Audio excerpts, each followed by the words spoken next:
ಕರ್ನಾಟಕ ಅರಣ್ಯ ಕಾಯ್ದೆ 1963ರ ಕಲಂ 17ರ ಅಡಿ ಮೀಸಲು ಅರಣ್ಯ ಘೋಷಣೆಯಿಂದ ಹಕ್ಕುದಾರರ ಜಮೀನನ್ನು ಕೈಬಿಡಲು ಮನವಿ ಮಾಡಿದ್ದು, ಆದರೂ ಹಕ್ಕುದಾರರ ಜಮೀನನ್ನು ಭಾಗ 1ರಲ್ಲಿ ಅರಣ್ಯ ಎಂದು ಘೋಷಿಸಿರುವುದನ್ನು ಪುನರ್ ಪರಿಶೀಲಿಸಿ ನ್ಯಾಯ ಒದಗಿಸಿಕೊಡುವಂತೆ ರೈತ ಪರರ ಹೋರಾಟಗಾರರ ವತಿಯಿಂದ ಪತ್ರಿಕಾಗೋಷ್ಠಿ ನಡೆಸಲಾಯಿತು. ಅಂತಿದ್ರೆ ಎಂಎದೊಡ್ಡಿ ನೋಟಿಫಿಕೇಶನ್ ಇದೆ ಅರಣ್ಯ ನೋಟಿಫಿಕೇಶನ್ ಅಂತ ಹೇಳ್ತಾರೆ. ಈ ನೋಟಿಫಿಕೇಶನ್ ಅಲ್ಲಿ 13,000 ಎಕರೆ ನೋಟಿಫಿಕೇಶನ್ ಇದೆ. ಈ ಇದರಲ್ಲಿ ಎಂಎದೊಡ್ಡಿ ಅನ್ನೋದು 13,000 ಎಕರೆ ಸಂಬಂಧಪಟ್ಟಾಗ ಯಾವುದೇ ರೀತಿಯಲ್ಲೂ ಕೂಡ ಸರ್ವೆ ನಂಬರ್ ಅಂತ ಯಾವ್ದು ಗುರುತಿಲ್ಲ. ಎಂಎದೊಡ್ಡಿಲಿ 7-8 ಸರ್ವೆ ನಂಬರ್ಗಳಿದಾವೆ. ನಾಟ್ ಓನ್ಲಿ 70 ಒಂದೇ ಅಂತ ಅಲ್ಲ, 71, 72, 78 ಈ ತರದ ಎಲ್ಲ ಇದಾವೆ.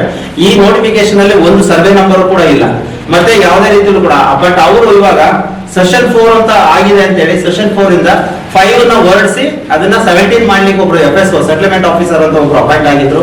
ಅದು ಅಧಿಕೃತವಾದಂತ ಅಂದ್ರೆ ಸರ್ಕಾರದಿಂದ ಅಪಾಯಿಂಟೆಡ್, ಅವರು ಹೊರಗುತ್ತಿಗೆದಾರರು ಅಂತ, ಅವರು ಸಂಬಳಕ್ಕೋಸ್ಕರ ಬಂದಂತರು, ಟೈಮ್ ಬೀಯಿಂಗ್ ಗೋಸ್ಕರ ಬಂದಂತರು. ಆ ವ್ಯಕ್ತಿ ಬಂದು ಜಾಗ ನೋಡಿ ಪರಿಶೀಲನೆ ಮಾಡಿ ಮಾಡ್ಬೇಕಾಗಿತ್ತು.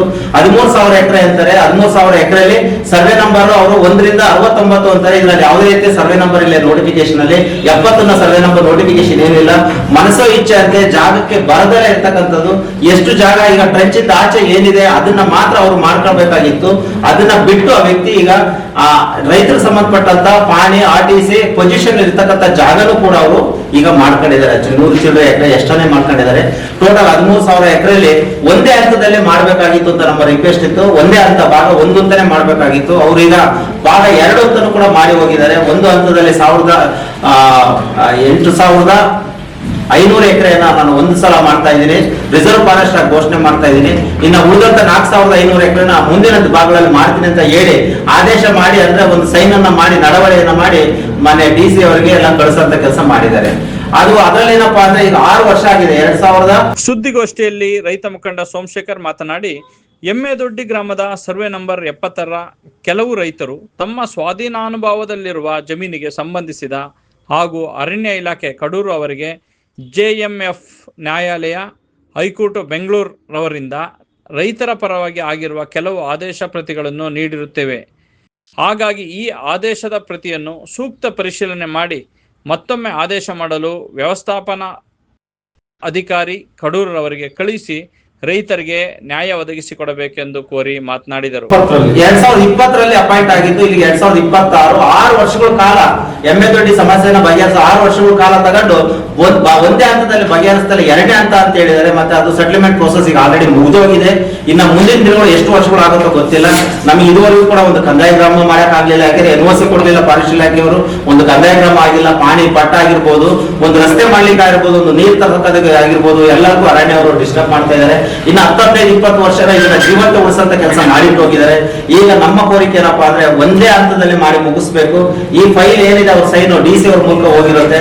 DC ಅವ್ರಿಗೆ ಮನವಿ ಮಾಡೋದೇನಪ್ಪಾ ಅಂದ್ರೆ ಆ ಫೈಲ್ ಅನ್ನ ವಾಪಸ್ ಕಳಿಸಿ ಪರಿಶೀಲನೆ ಮಾಡಿ ರೈತರ ಮುಖಂಡರು ರೈತರ ಜಾಗನ 100 ಎಕರೆ ಚಿಲ್ಡ್ರೆಯನ್ನ ಹೈಕೋರ್ಟ್ ಆದೇಶ ಇದೆ. ಆ ರೈತರ ಜಾಗಕ್ಕೆಲ್ಲ ಸಂಬಂಧಪಟ್ಟಂಗೆ ಹೈಕೋರ್ಟ್ ಅಲ್ಲಿ ಸ್ಟೇ ಇದೆ. ಕೆಲವೊಂದು ಹೈಕೋರ್ಟ್ ಅಲ್ಲಿ ರೈತರಂತೆ ಆಗಿರ್ತಕ್ಕಂಥದ್ದು ಇದೆ. ಆ ತರ ಕಾಪಿ ಯಾವ್ದನ್ನು ಕನ್ಸಿಡರ್ ಮಾಡದೆ ನೋಡಿ, ರಮೇಶ್ ನಾಯ್ಕ್ ಅಂತ ಹೇಳಿ ಇವ್ರ ಕುಟುಂಬದ ಆಸ್ತಿನೇ 9 ಎಕರೆ ಚಿಲ್ಡ್ರೆ, 9 ಎಕರೆ 15 ಗುಂಟೆ ಹೈಕೋರ್ಟ್ ಅಲ್ಲಿ ಸ್ಟೇ ಇದೆ. ಆ ತರ ಕಾಪಿ, ಆ ತರ ಜಾಗನ ಯಾವ್ದು ಗುರುತಿಸದೆ ಆ ತರ ಜಾಗಕ್ಕೆ ಸಂಬಂಧಪಟ್ಟ ಏನು ನೋಡೋದು ಅದನ್ನು ಕೂಡ ಅರಣ್ಯ ಅಂತ ಘೋಷಿಸಿದ್ದಾರೆ.